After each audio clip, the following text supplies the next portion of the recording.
के महीना चढ़ल बा तो सब लोग गावता शंकर जी के।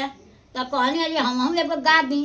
नैका नैका लोग गावता, हम एगो पुरान के गा दी याद होके ना। के कर पोखरा खनावल उची घाट बनावल हे। के कर पोखरा खनावल उची घाट बनावल हे।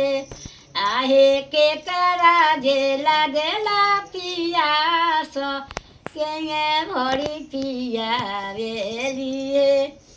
आहे के करा जे लागेला पियास के भरी पियावेली। के कई के पोखरा खनावल उची घाट बनावल हे। के कई के पोखरा खनावल उची घाट बनावल हे।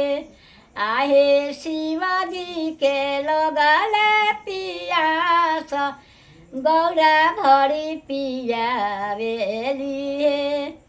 आहे शिवजी के लगले पियास त गौरा भरी पियावेली हे।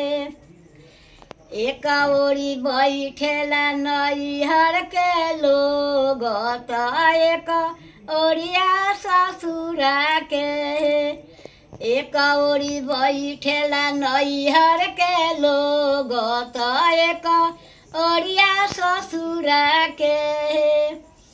आहे बीच ठैया बैठेला महादेव आजु गौरा बियहन हे। आहे बीच ठैया बैठेला महादेव आजु गौरा बियहन हे। रोही त उठेला ससुरा, रोही त उठेला नैहर के लोग हंस ई त ससुरार के लोग हे।